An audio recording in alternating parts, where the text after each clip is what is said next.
This is Musings and Counsel from London Baker Law with Debbie London Baker. This is the last Monday of the month, and that means our favorite attorney, Debbie Baker. Good morning, Debbie. Hey, Steve. Good morning. 17 years, and you were 12 when you started, right? Exactly. And you know what? Flattery will get you everywhere. So I owe you big time for that one. What is your cat's name? Pip, P-I-P, short for Pipsqueak. He was like 6 months old when I got him, and he squeaks. He does squeak. So Pip, he's no longer a Pipsqueak, but he does squeak. That is a beautiful He heard Zoom. cat. He heard the Zoom, and he says, "Okay, it's time for me to come and make my presence known." Wow. Debbie, your story is so amazing. And I don't know if you've looked at your numbers lately, but your audience is starting to grow. Yay! And there's a lot of people out there that we might have gone a few months without talking about your story, but your story is so amazing. And when you're an estate planning attorney. When you hire an estate planning attorney, I believe with all my heart that attorney has to have a heart for others, and you definitely have that. Tell people about where you came from and where you are now. Over the weekend, 2 people have asked me, have I always? I said, yes, since the day I was born. Yeah, always. So it's like such a silly question. So where I came from. Well, I grew up on a small farm in the middle of New York City, and you know that whole story. But anyway, so my experience of a career for over 30 years was executive coaching, and law school was kind of something I'd thought about. And we probably talked about this before. First time I thought about it, because I really wanted to be of service, and everything I've always done is always been about service, was back when I first graduated from undergraduate school, and I got accepted to law school with about 72 hours notice, and I just couldn't figure it out. And then I thought about it 2 other times, and by the time I went, it was the right time. In hindsight, it was clear that those first 3 times weren't the right time. I didn't want it badly enough. But in December of 2008, which is interestingly, I say December 8th, which will be what? 17 years, couple weeks, in a time of prayer, when I asked God, do I keep coaching or do I get a job? He told me to go to law school, which to say the least was startling and unanticipated. I had a list called Never Doing Now, where all the things I said I was going to do on that list. So if people asked me about it, I could say I'm not doing it with clear conscience, with no regrets, with no feeling that I should. And this time he took my Never Doing Now list of law school, and he put it on my now list. And then it was just easy because I asked him like when, and he said, get ready. And it was such an interesting thing because as soon as I heard that, I relaxed. I didn't know what it meant, and I figured I could do it. So the journey was thinking about going to law school. So I'm going to law school. I'm going to law school in Florida. I'm going to law school wherever I have to go because it was all a walk of faith. And I graduated in May of 2015. Being a coach, I hired a coach for the bar prep, and I hired a coach. I hired a hypnotist for a couple of time sessions to get rid of whatever is in the way. And I was very blessed. I passed the bar the first time, which many, many more people have been impressed with than I have. In hindsight, I get it. At the time, it was just kind of what I did. The interesting thing, Steve, which came up over the weekend with some friends, is what I don't think about consciously or often is the number of people. I mean, there aren't, but I can think of 3 or 4 people that were inspired by my journey to law school to finish undergraduate degrees and master's degrees. And one person actually went to law school being inspired by my going to law school, which was never in my thinking, wasn't part of my motivation. And it's so humbling to think that like God spread the gift out to give other people that impetus or confidence. And you and I have talked about it. It would be I think you've told me once if Sophia's thought about going to law school or something, and she says she's too old, and it just makes me laugh. It's like it's it really isn't if you want to do it badly enough. So law school became something I wanted to do badly enough, and estate planning is something that in the estate planning, in the probate, in the elder law, all gives me the access to be of service to somebody who in need. Sometimes in need, like probate proceedings or elder law, sometimes just in awareness that it's time I put my estate plan in place because, somebody might die suddenly and I need to have something in place. But it's all about the service. So that's my story, and it's been. Well, I bring that up, Debbie, because there's so many people out there that will tell themselves, I want to do this, but I'm too late in life. And I just want people to know that you did it and that it's never too late. It's not too late. Yeah. No. Thank you. I think it's amazing what you have done. And you were so perfect for estate planning. It fits who you are, because you are always, we've been doing the show now for several years, and you're about helping others. You'll even say things like, if you just have a question, call me up, and you're such a people person, and being a life coach, I bet has really helped you in your practice. It does. It does. It gives me, I remember to be compassionate. Actually, I am very compassionate, but there are times when I need to, step in and I need to voice the idea. I think I've told you, when somebody dies, the last thing you should need to do is call an attorney. So even if your loved one had some kind of plan and you want to call the attorney to ask if there's something to do, is there anything you need to do now? Hopefully it's a plan where the attorney can say, call me in 90 days. Just go grieve. Just go grieve, take care of the family, whatever it is, and call me in 90 days. Right now, there is nothing for you to do. And rarely, even without a plan, there's nothing you have to do right away. And if you've got a plan, it's just breathe for the next 90 days. Call me in 90 days and we'll talk about what you need. So I love being able to tell people that. Debbie, one of the things I think about is people who are holding off getting a plan. And I think they don't realize how expensive, especially long-term care is now. There's so many things to plan about. And people, I can see by the text that we get, people put it off and put it off. And one of the things I want to do with this show is wake people up to stop waiting and doing something now. And just because it says estate planning doesn't mean you've got to be a multimillionaire to have a plan. No. No. If you have $500 in the bank account, you should have, if nothing else, you should have it beneficiary designated. So and people don't do that, or they think because they own it jointly that, of course, that's easy. And then they don't consider what happens if the joint owners die together and what happens to it. And there's no reason they should. There's people do their plan often because somebody in their world has died and now they see the mess that they're in.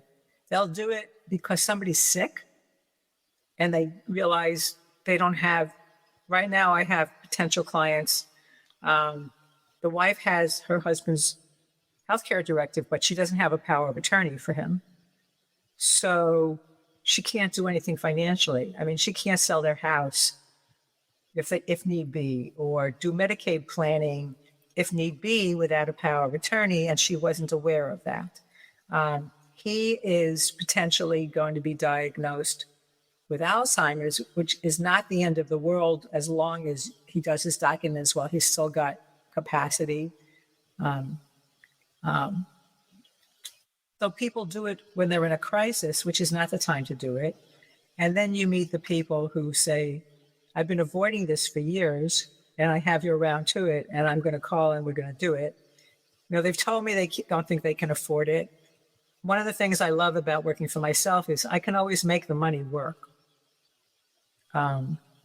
We can always figure something out about fees. And yeah, and then people occasionally will come and say, well, I have a plan, but I did it when my children were 2 and 3, and now they're 22 and 23.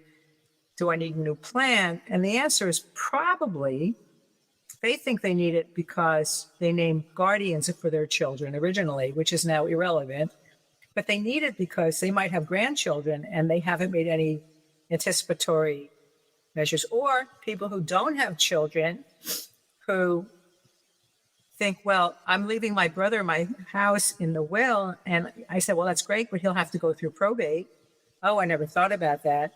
Or I'm going to deed it to him. I said, well, what happens if he dies before you and he's got no children?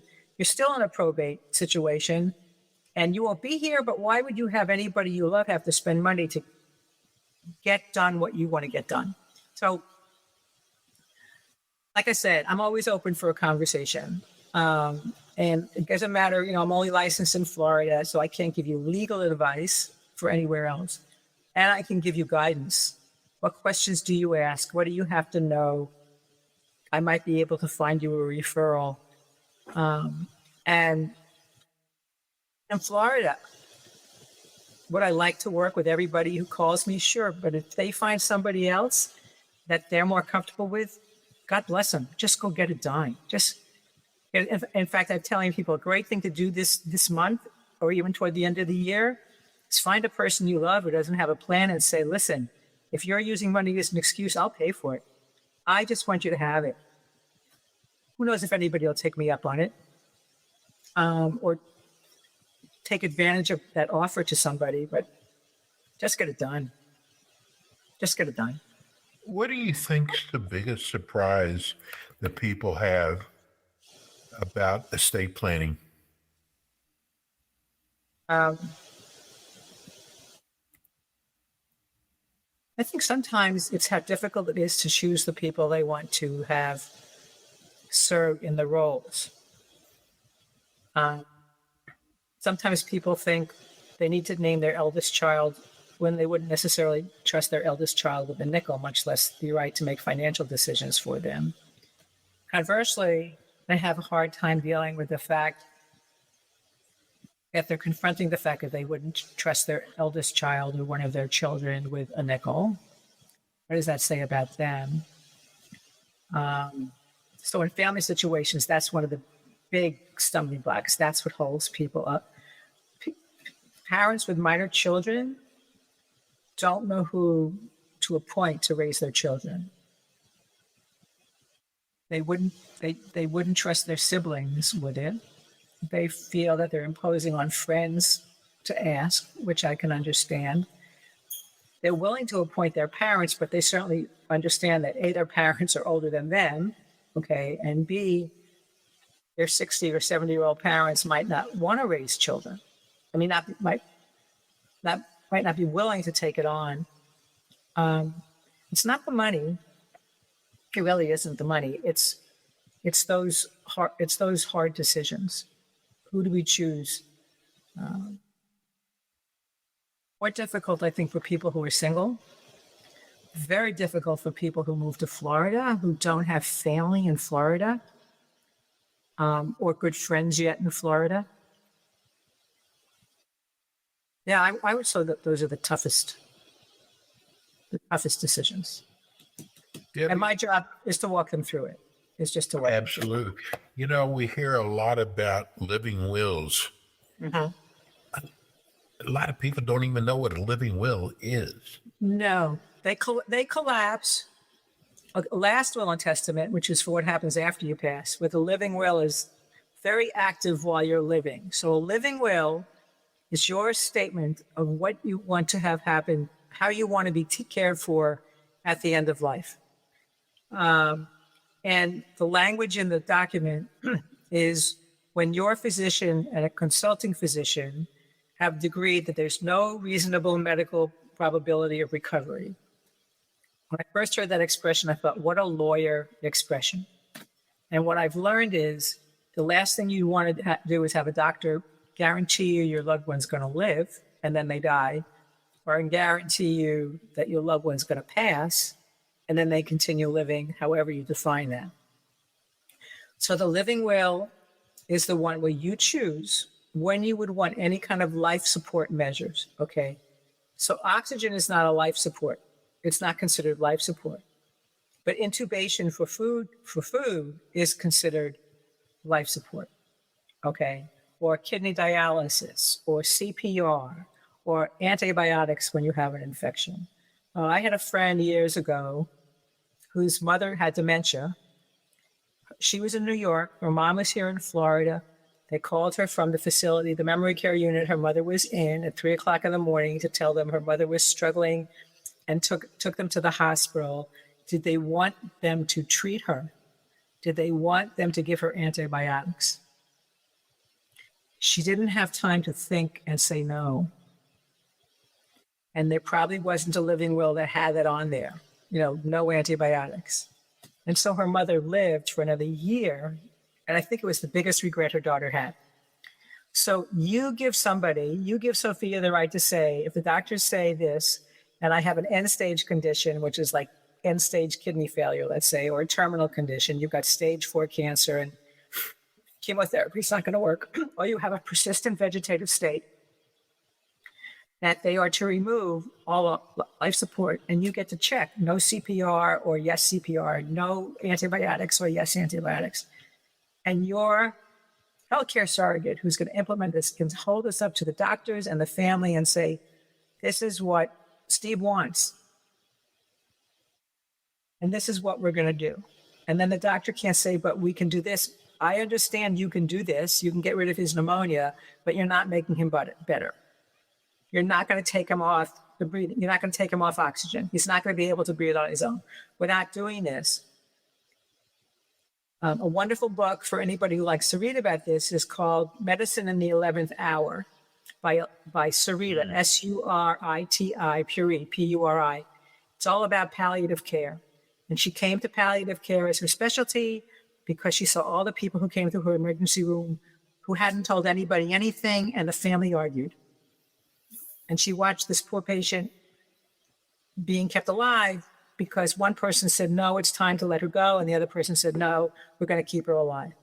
So it's your right to say, keep me alive, but at least tell somebody you want that. So that's the living will, which is only good while you're still living. And your last will is what you need afterwards.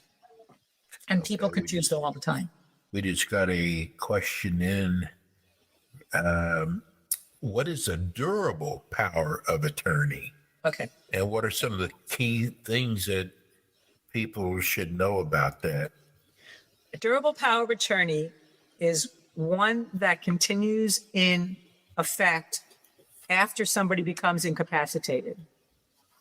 Well, in Florida, they only do durable powers of attorney.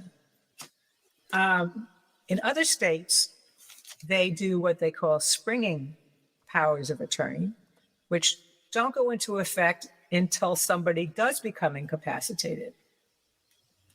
Florida changed their law in 2011, I believe, I've never researched it, because if you became incapacitated today and you needed Sophia to do something, then Sophia has to wait until somebody determines that you're incapacitated. And that doesn't mean mentally incapacitated. That means you're in a coma and you haven't come out in 24 hours or something like that. So you can't make a decision.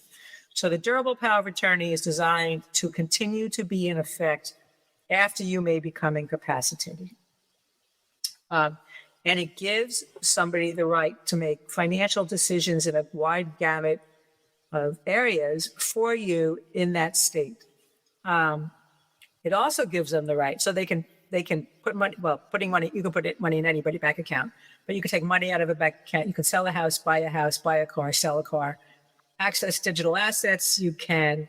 Oh my gosh, I'm thinking of all the things you can do. There's a great number of things, and in Florida, you have to give your power of attorney very specifically certain rights.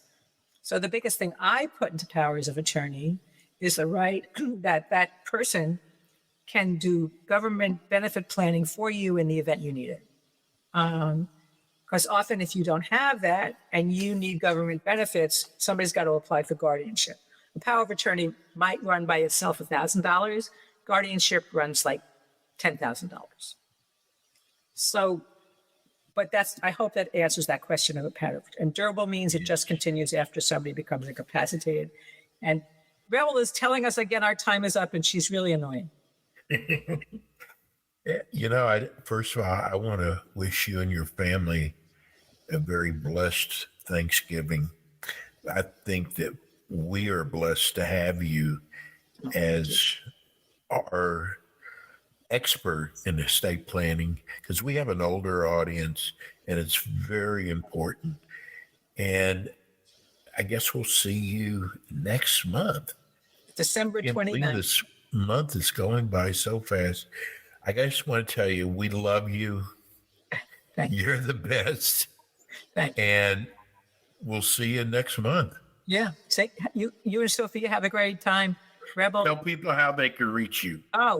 813-586-1332 is my phone number. And it's Deb Baker, 2 B's in the middle, at London, like the city, londonbakerlaw.com. And the website is londonbakerlaw.com. And like I said, if you have a question, by all means, reach out to me. I'll be happy to answer your question to the best of my ability. And if I don't have an answer, I'll do my best to find you one. This has been Musings and Counsel from London Baker Law. Learn more at londonbakerlaw.com. Thanks for listening.